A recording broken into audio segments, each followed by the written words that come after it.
Okay, special bonus here on this Monday podcast for February 2nd.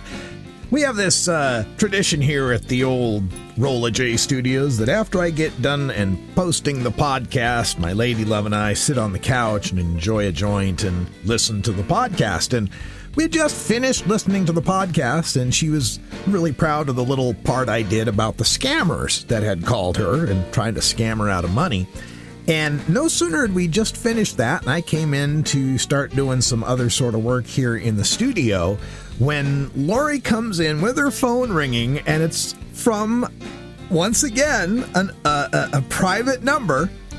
He's like, could they be so stupid as to call back the same number? And yes, indeed they were. Those scammers that I told you about in the podcast today, they called back today. And she came into the studio, I flipped the mic on, and for the next 20 minutes, we kept them on the line and recorded their whole scam. So here it is, just slightly edited to take out personal information and to shorten some of the time pauses on hold. We present to you Lori Duckworth versus the Sheriff Department scammers. Oh, wow.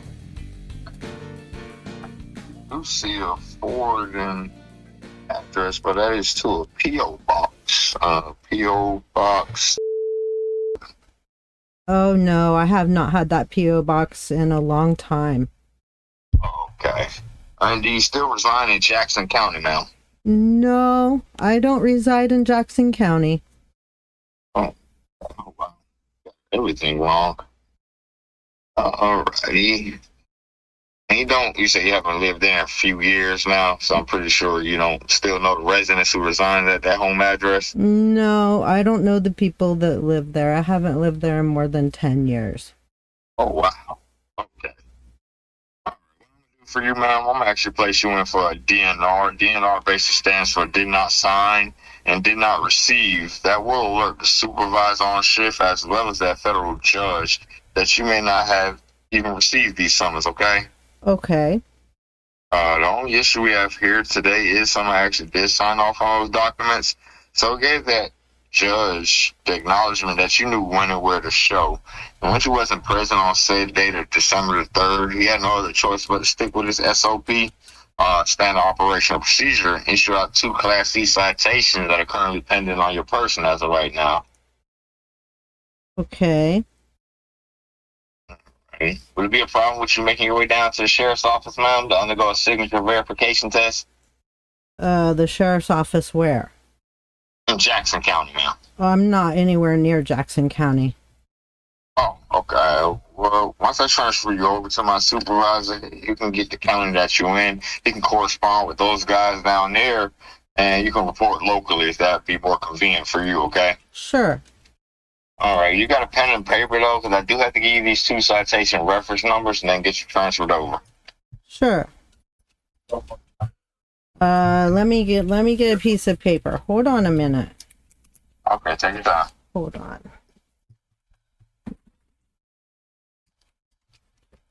Okay. I'm ready to write down. Okay, the first one we have here is a failure to appear. You can abbreviate that. F as in Foxtrot, T as in Tango, A as in Alpha, 369-65. Okay. Okay, the second one is contempt of court. You can abbreviate that C as in Charlie, Uh-huh. O as in Oscar, C as in Charlie, 369-25. If you just recite them both back to me, ma'am, just so I can Sure, make that's, sure that. yep, that's FTA 369-65, COC 369-25. For that is correct. And if you could just provide me what county you're in as of right now, so I can go ahead and notify my supervisor what county you're in, so he can get in correspondence with those guys down there as well. I'm in Klamath County. You said which county now? Klamath. Charmin. Okay. Alright, if you just hold for me momentarily, I'm going to go ahead and transfer this call over to my supervisor. He should be with you briefly, okay? Okay. Alright, please hold.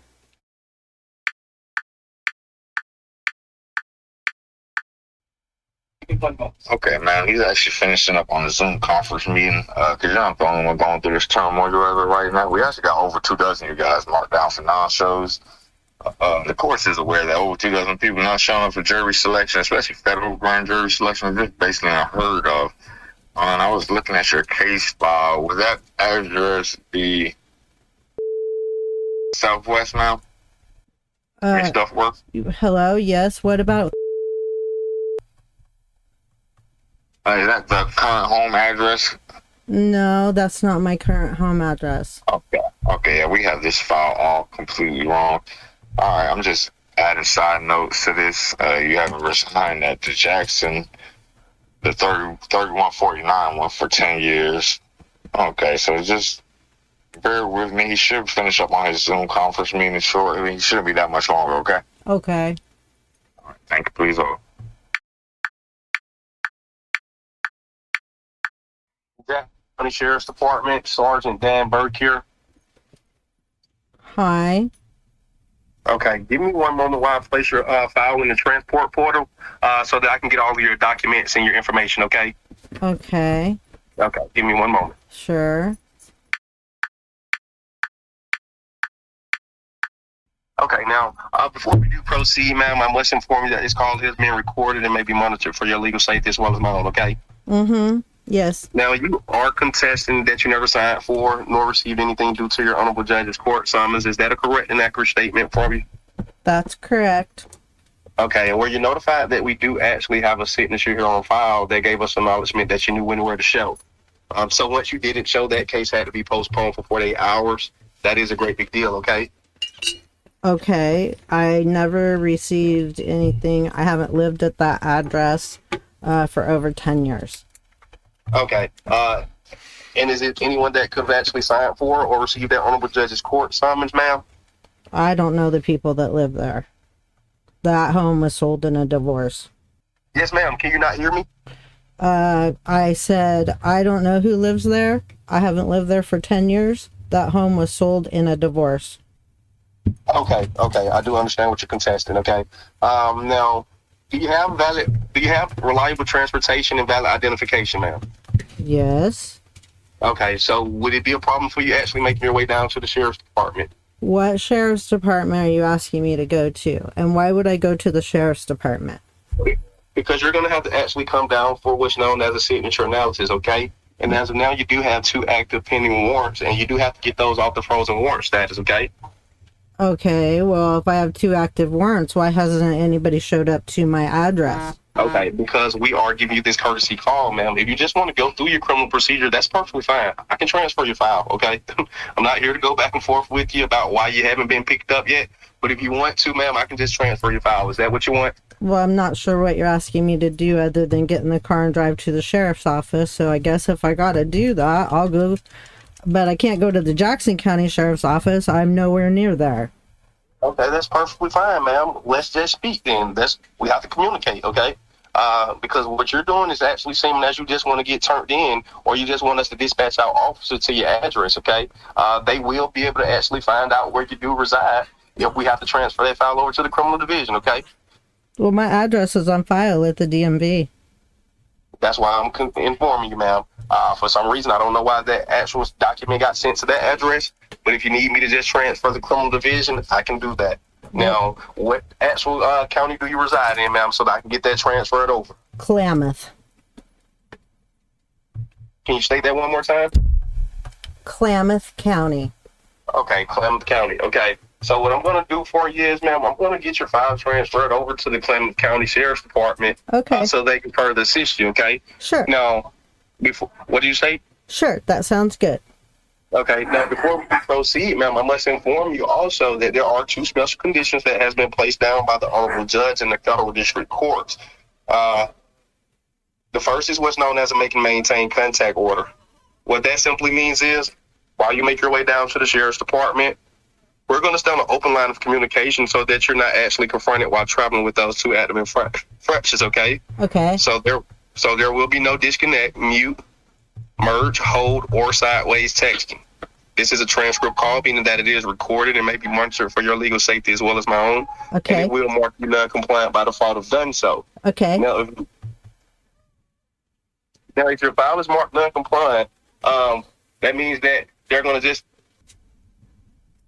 Okay, ma'am. So what that means is, like I stated, if you do get disconnected, mute, merge, or hold, it will mark you not compliant. And at that time, they're just going to send your file over to the district clerk court's office, to the criminal division.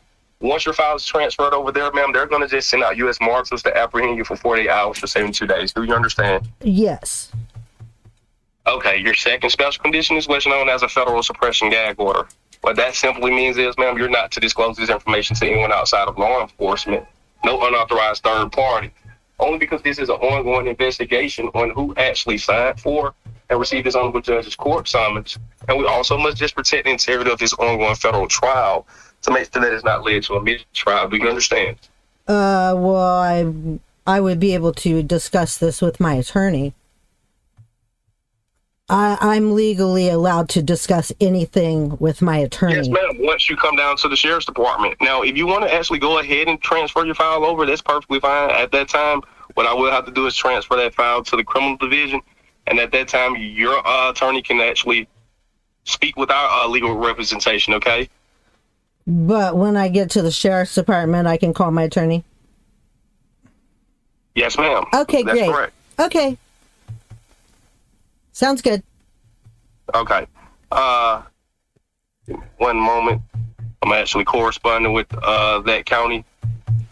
Which county? With the Clemson County Sheriff's Department. Okay, great. Yes, I'm just informing them that you will be coming down. I don't want you to just come down there and them not knowing. Oh no, yeah. At that time, they're going to apprehend you once you do arrive. Okay, so I should have somebody with me or what? No, ma'am. Like I stated, we're going to get you transferred over. That way that you won't be apprehended once you do arrive, okay? Okay. They'll already understand that you're coming. Okay, so what? Now, do you have the address? I'll put it into my GPS. Okay, that's 3300 Vandenberg Avenue. Okay. Okay. Now, also, you do have two procedures that you're going to have to choose from. You do have two active, like I stated, ma'am, you do have two active pending warrants, okay? Okay. With those two active pending warrants, if you were to come directly down to the sheriff's department, that's why I informed you, you would be apprehended upon arrival. That would seem as you're going through what's known as the criminal procedure.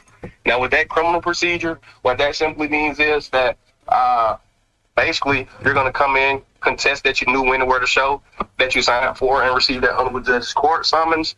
And at that time, ma'am, you will be basically fingerprint mugshot dressed out, placed into general population for 48 hours or 72 days until able to see administrative judge, okay? Okay. Can you hear me? Okay. Yes, that is your actual criminal procedure. Now, your civil procedure, there's a 3-step process, okay? You will have to actually obtain your surety bond amount. Your second step is to actually make your way to that bonding terminal so that you can place those on a frozen status so that you can come into presence of law enforcement. Now, once you get that dismissal receipt form, better known as bond and trust certificate, what will take place at that time, you will be, you will actually have your citations frozen so that you can come into presence of law enforcement. Your third step will be your signature analysis. That signature analysis is 99.9% accurate. 99.9% accurate, which, can you hear me? You keep cutting in and out. Okay, I apologize. Like I stated, that will be 99.9% accurate. It will prove if you actually signed for or received anything due to your honorable judge's court summons. So what you will have to do is sign intensive documentations. Those documents will remove the fault of all citizens and jurors. Both of those are you, and also DNR forms. Those that did not receive bundles, okay? Okay. Okay. Now, if it states here that you never signed for nor received that honorable judge's court summons, what we will be able to do for you is get you off that federal docket here without any blemishes on your record as before, okay? Okay. Now, at this time, I do need a first and last name, today's date, and which way that you would like to proceed, with that being civilly or criminally. Civilly. Okay. And I need your first and last name, ma'am. Lori Duckworth. Okay. Now, were you informed of your citations and your preset surety bond amounts? Yeah. Okay, can you please recite those for me so I can make sure they're correct before I do transfer your file over to the Klamath Civil Department? Yeah, let me see here. It's FTA 369-65 and COC 369-25. Okay, so it does states here that those two citations do come with a preset surety bond amount that has been placed down by the Honorable Judge Elaine Fitzpatrick at the lowest amount that she possibly could. It does state here that it is a 10% collateral of $100,000. Okay, so that will be $10,000, $5,000 for your FTA, $5,000 for your COC. Okay, now that's for government fees and court costs. And like I stated, due to the fact that you are going through your amnesty period, that will be fully reimbursed to you upon arrival once you do leave the sheriff's department. Okay. Okay. So I am supposed to pay $10,000. Is that what I'm understanding? Is to pay $10,000, and then that's reimbursed to me after I get processed at the sheriff's department? Yes, ma'am. So basically, now, have you ever placed a bail or a bond before? No. Okay, well, thank heavens that you're not posting a bill. Now, if you're posting a bill, what that simply means is basically you're already incarcerated, and one of your loved ones will actually have to place that bill to get you out of incarceration. Okay. Today, what you're going to actually have to do is go through what's known as a signature analysis. What that simply means is, a surety bond. Now, with an surety bond, what it does is it circumvents arrest. It assures the Honorable Judge that you won't flee and elude. And like I did inform you, more importantly, ma'am, it is refundable, okay? Okay. So what takes place is you will place that $10,000 on a frozen status in an escrow account with your name on it until you make it down to the sheriff's department.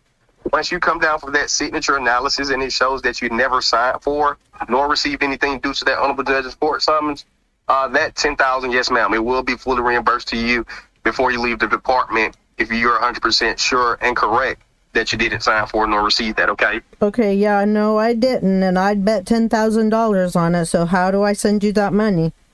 No, ma'am, no. You're not going to send us that money, okay? What you're going to do is, like I stated, it is a step-by-step process. You're going to have to go through a step-by-step procedure to get this matter resolved, okay? So your first step would actually be obtaining that necessary amount. Now, well, I have that amount in my bank account. Okay, I understand what you're contesting, ma'am. So what you're going to have to do is make your way to your financial institution. Okay. And you're going to simply obtain that $10,000. Okay. Once you obtain that $10,000, ma'am, you're going to get generated a federal bonding terminal by the district clerk of court's office. At that time, what they're going to do is they're going to get you en route to that bonding terminal, and then you're going to place those citations on that frozen status. Okay. So our first step is to make your way to your financial institution. What is your estimated time of arrival to that financial branch? It'd probably take me 20 minutes to get there. Okay, 10-4. Are you in your motor vehicle as of now, ma'am? I'm making my way to my car now. Okay, inform me once you are in your motor vehicle. What we're going to do is we're going to go through your first and last name, today's date, and your odometer reading. That's your car mileage, loud and clear for the record and monitor transcripts. Okay. Hey, this has been real fun. This is going to be the best 20 minutes for my podcast ever, and you're going to be Facebook famous. Don't you guys realize you already called us once before? But this time you called in my studio.